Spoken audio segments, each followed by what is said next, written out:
Mesdames et messieurs, merci de choisir HK6 Télévision. Vous nous regardez à travers la République démocratique du Congo et même à l'extérieur.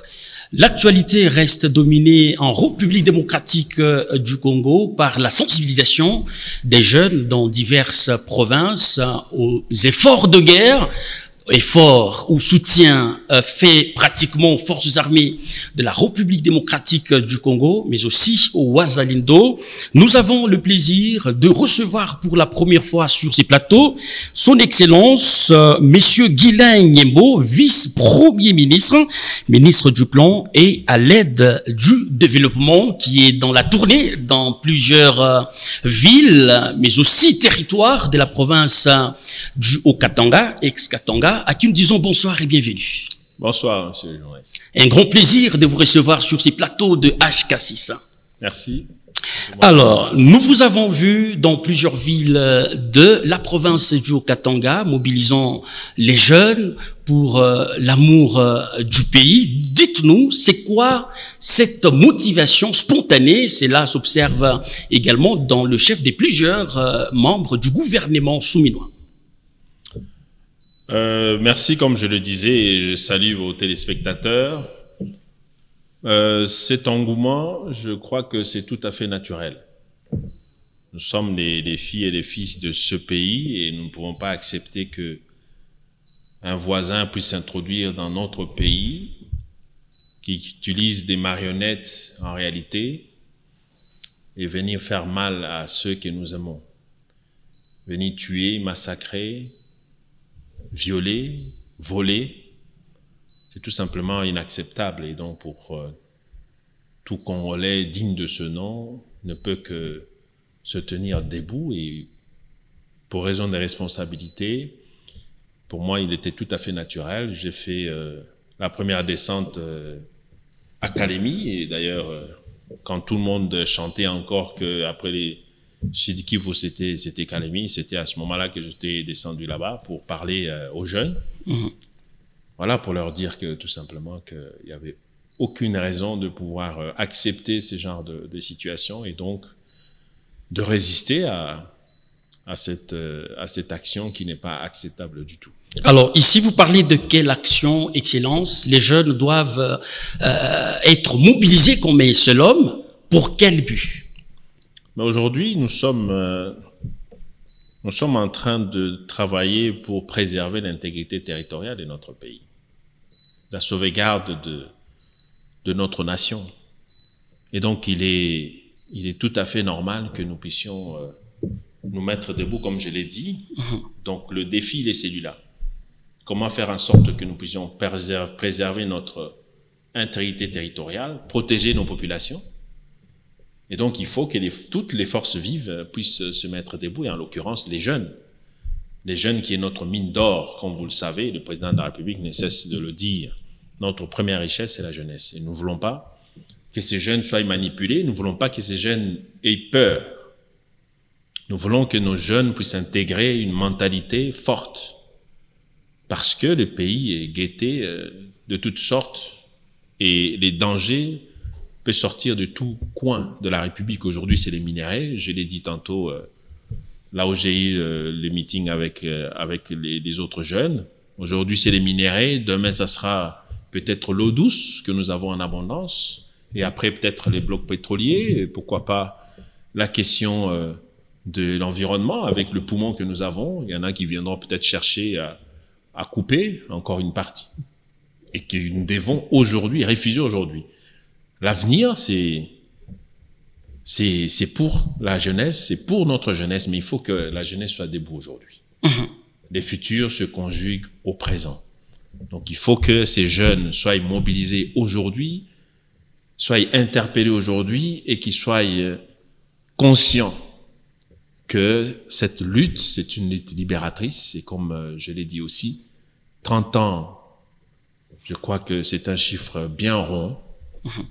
Et ça fait donc très longtemps que ces massacres continuent et 2025 est certainement l'année qui lance ce processus d'arrêt total et que le pays puisse finalement se remettre sur la voie de développement que nous sommes en train de travailler depuis un moment. Alors, dans cette mobilisation de la jeunesse, les vœux émis est de voir aussi cette dernière, c'est-à-dire la jeunesse, intégrer les forces armées de la République démocratique du Congo. Partout où vous passez, est-ce que vous avez l'impression que les jeunes sont prêts à saisir ou à s'approprier le message que vous leur adressez? Bien sûr, les jeunes sont prêts. Là où j'étais dans la salle du 30 juin, eh ben, il y a tout un mécanisme qui a été mis en place pour leur permettre de pouvoir exprimer leur volonté. Encore une fois, c'est une question de volonté. Il faut que ça vous prenne dans les tripes pour que vous puissiez être utile dans cette armée que nous voulons reconstruire totalement. Comme vous le savez, ce brassage à répétition a fait que voilà, nous nous sommes retrouvés dans une situation difficile, mais comme je l'ai dit, nous restons la tête haute et nous pensons que cette situation est jouable et que comme tout peuple qui veut se respecter, nous irons jusqu'au bout de ce que nous avons commencé et nos jeunes sont conscientisés dans ce sens-là, donc ils sont les bienvenus et encouragés pour que nous puissions poursuivre ce chemin ensemble. Comme vous le savez aussi, ce n'est pas un appel qui n'a pas beaucoup de sens, mais c'est un appel qui tient ses responsabilités parce que aujourd'hui, vous avez vu la tension particulière qui est réservée aux forces armées de notre pays. On l'a annoncé au niveau du gouvernement.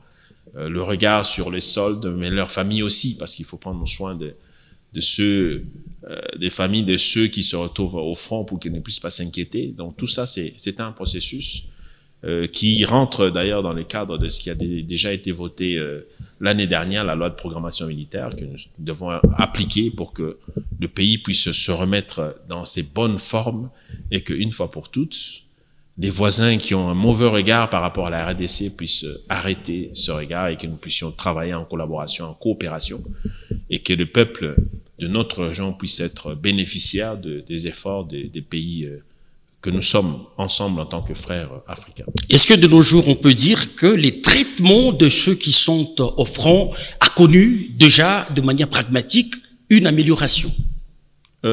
Déjà sur le plan ponctuel, bien sûr que oui, mais ici, je vous parle de l'annonce qui a été faite au niveau du gouvernement qui se prépare.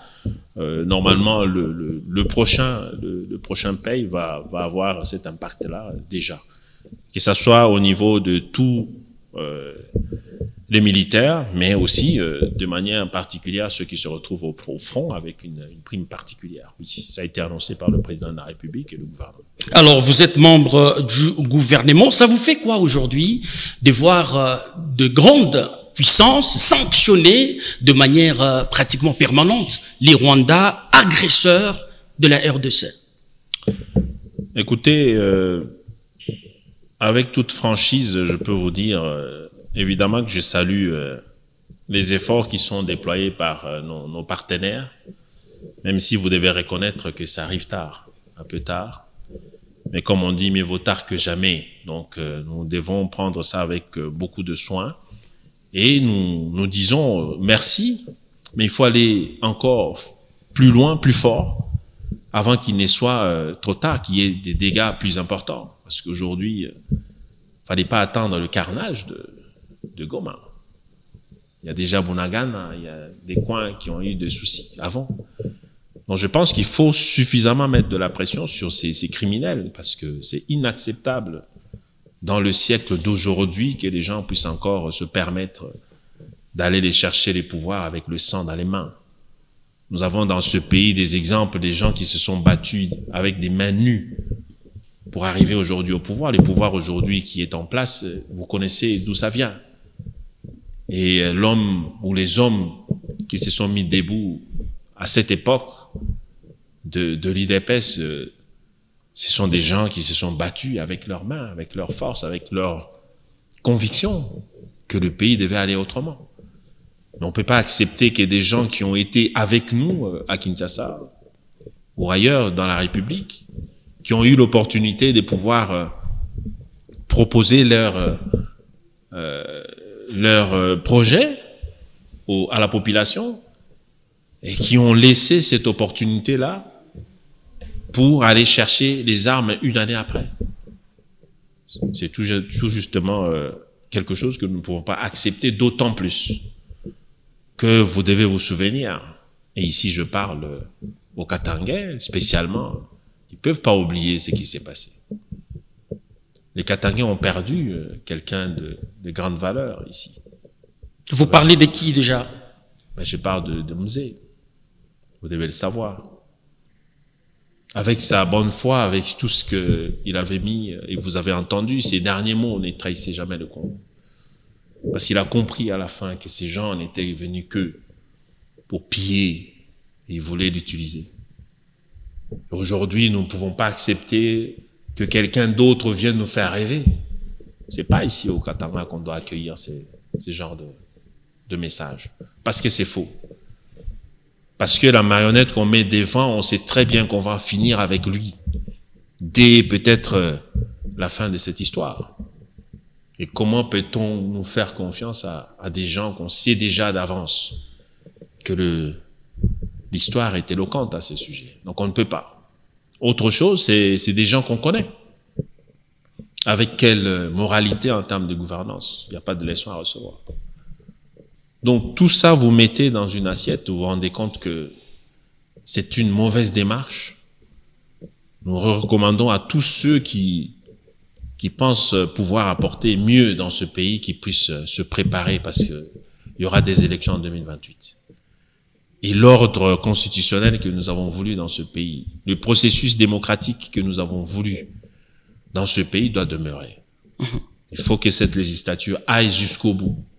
Et ceux qui veulent l'accompagner dans l'opposition comme dans le pouvoir, puissent l'accompagner pour que puisse mieux se terminer et qu'on puisse ouvrir une nouvelle page avec tous ceux qui ont des nouveaux projets. Alors, la République démocratique du Congo attend voir la paix sur toute l'étendue du territoire national. On a vu la démarche amorcée par la CENCO et le CC. Visiblement, cette démarche n'est pas saluée par une certaine frange politique. C'est quoi votre lecture? Je dirais que vous devez vous souvenir que cette initiative a été reçue par le président de la République. Il l'a dit lui-même. C'est des gens qu'il a reçus à partir du moment où ils ont eu cette volonté de pouvoir prendre des initiatives pour faire avancer quelque chose. Ça, c'est une chose. C'est leur initiative, mais ce que je voudrais dire ici, c'est que quand on est surtout les hommes des dieux, il faut se souvenir qu'on doit rester au milieu du village. Vous avez l'impression qu'il serait excentré du village? C'est pas moi, des faits. Quand on quitte la capitale et qu'on arrive dans la ville où il y a eu un carnage, je ne sais pas si peut-être on n'est pas du coin, mais moi, même de loin, même pas de là précisément, aujourd'hui je suis choqué, je ne sais pas si, et je ne souhaite même pas que ça parte de ma mémoire. On ne peut pas arriver sur ce territoire-là et sourire, et pas prier que l'on voie les hommes de Dieu pour prier pour des âmes perdues. Ça, je ne comprends pas. On ne peut pas donner et reconnaître une autorité qui n'en est pas une. On ne peut pas serrer la main d'un bourreau de ses frères et sœurs. Qualifiez-vous de trahison ces gestes-là que vous décriez sur ces plateaux? Vous parlez à des hommes qui connaissent Dieu, n'est-ce pas? C'est pas à moi d'enseigner à chacun ce qu'il doit faire. Je relève tout simplement que dans leur particularité, ils devaient avoir des attitudes particulières aussi. Parce que les voir sourire à côté de quelqu'un qui vient adouber un carnage de ses propres frères et sœurs, c'est quelque chose que je cherche qu'on m'explique. Peut-être peur de ne pas être reçu par la personne, mais est-ce qu'il faut que je puisse hypothéquer la justice de Dieu parce que je veux faire de beaux yeux à quelqu'un? Ça ne se fait pas. On doit avoir le courage de dire. Si les étrangers peuvent dire en face à ces gens-là qui sont dans l'erreur et qui doivent l'arrêter, nous devons, nous, fils et filles de ce pays, le dire aussi.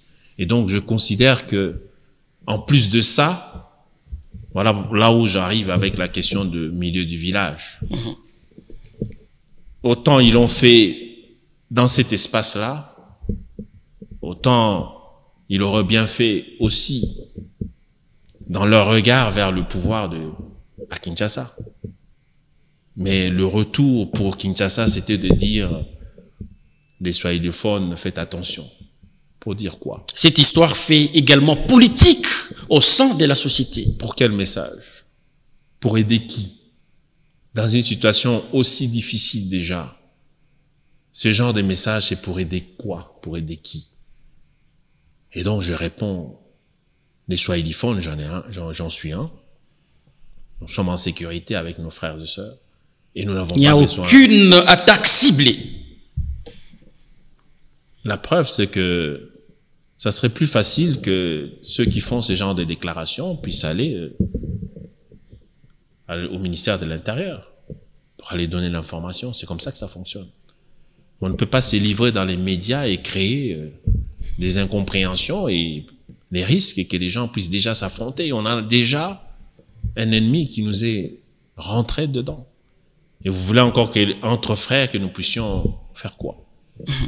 Voilà pourquoi je dis que ce n'est pas normal. Et ça, c'est quelque chose qui vient justement entacher les processus de bonne foi, certainement.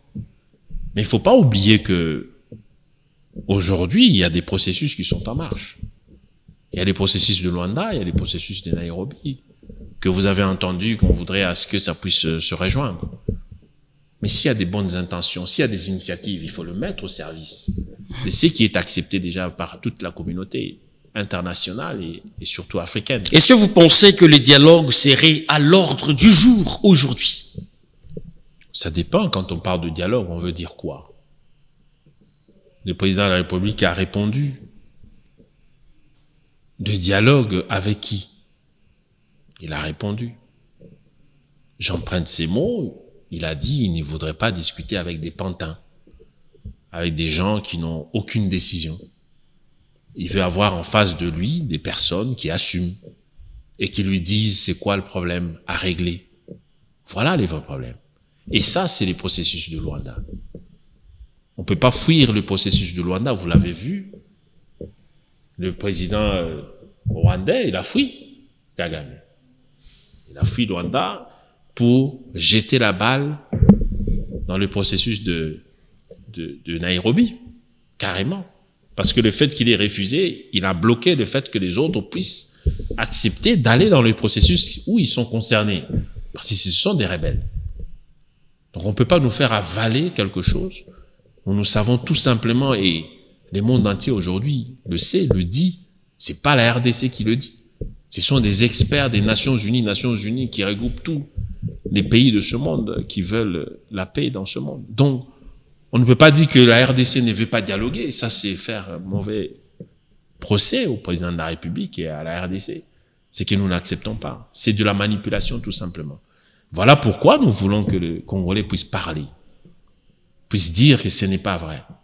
Le président de la République, c'est le premier président à avoir fait le tour de 9 voisins que nous avons au début de son mandat. Et je me rappelle très bien parce que j'étais de la partie. Il a tendu la main à tous les voisins pour leur dire « Parlons de nos communautés, parlons de l'avenir de nos populations. Comment nous pouvons travailler ensemble ?» Et c'est pas aujourd'hui, c'est pas lui qu'on va accuser de refuser le dialogue. Donc vous voyez, et quand vous voulez le dialogue au niveau interne, mais c'est permanent. C'est permanent. Maintenant, il ne faut pas venir profiter d'une situation pour perturber une législature qui est en cours et qui doit aller jusqu'à ses fins. Venez avec des contributions, c'est très bien. Mais il ne faut pas venir perturber un processus qui est déjà bien entamé. Alors, je rappelle que vous continuez à rencontrer toutes les couches de la province de la grande configuration, l'espace Katanga.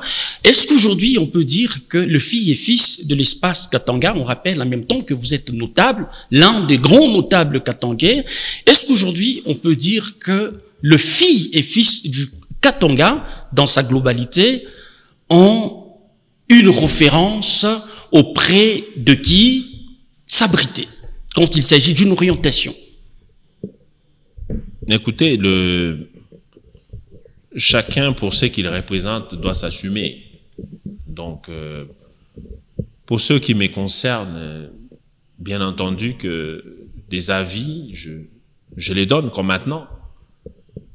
Et je dis bien aux frères katangais, à mes frères katangais, que personne ne les oppose à la République. Jamais. Parce que c'est notre République, qu'on ne veuille pas dire ce qui n'est pas du Katanga. Le Katanga soutient cette République, soutient le président de la République.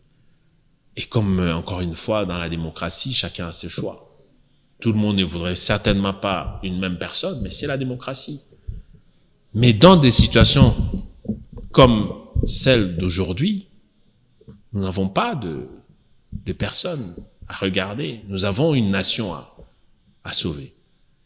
Et donc, c'est un devoir pour chacun d'entre nous d'éviter d'entrer dans ces débats-là des personnes qui cherchent autre chose, qui en réalité travaillent pour eux-mêmes.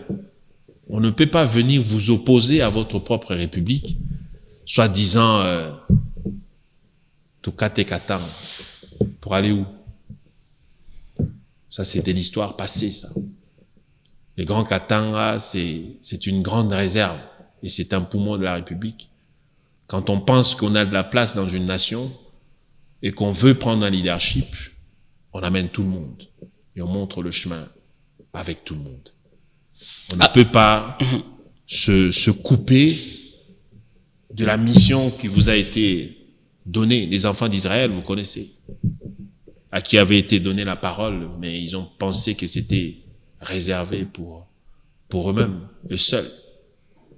D'où est venue la foi chrétienne. Donc il ne faut pas tomber dans cette erreur-là. Le Katanga doit rester hospitalier, doit rester ouvert et doit accompagner le président de la République dans ces moments difficiles, doit accompagner nos FARDC de manière forte et nos frères et sœurs Ouazalendo, parce que c'est aujourd'hui que cet appel est lancé et ceux qui se sentent en forme, qui puissent rallier nos rangs, les rangs de nos forces armées, parce que nous en avons besoin, parce que ce qui nous attend est peut-être encore plus dur et que nous devons nous organiser aujourd'hui. Et c'est avec cette force-là que nous allons reconstituer notre force en tant qu'armée nationale pour faire face à tous les dangers qui nous guettent et à tous les voisins qui ont des mauvaises intentions pour qu'une fois qu'ils puissent se dire qu'ils ne pourront plus répéter ce genre de bêtises. Peut-être un message à lancer à partir du Lubumbashi où vous êtes actuellement, un message à tous les Congolais, mais également aux Congolais qui sont à l'extérieur, parce que on arrose presque le monde via HK6, la chaîne qui vous accueille aujourd'hui. Ben, le message, je pense, aujourd'hui, c'est le message de solidarité, c'est le message d'unité face à une adversité qui ne veut pas rester aux portes de la maison, qui veut aller plus loin. Kagame ne veut pas seulement la porte du Nord Kivu ou du Sud Kivu. Kagame, ce dont il a peur, c'est un pouvoir de Kinshasa fort comme aujourd'hui. Il a peur, il sait qu'il a fait beaucoup de mal à ce pays. Il sait que les gens auront du mal à oublier. Et ici, j'ai dit, je regarde encore cette jeune dame que qui parlait à l'université de Calémie, je l'ai dit tantôt, et qui criait toutes les blessures de son âme pour ce qu'elle a vécu. Vous croyez que ça passe comme ça aussi facilement? Ils veulent que le pouvoir de Kinshasa puisse être soudoyé. Et cela a été dit non, nous devons continuer notre marche et nous devons protéger définitivement notre pays. Voilà le sens de l'appel que nous lançons à tous, derrière le chef de l'État, les commandants suprêmes des forces armées, derrière nos FARDC et nos frères et sœurs Wazalem. Excellence Guilain Nyembo, nous rappelons que vous êtes vice-premier ministre, ministre du Plan et à l'aide au développement. Merci d'avoir répondu à notre invitation. Ça a été un grand plaisir pour nous. C'est moi qui vous remercie. Merci à vous qui nous avez suivis à travers la République démocratique du Congo. Nous vous retrouvons très prochainement avec la même détermination. D'ici là, portez-vous bien et à très vite.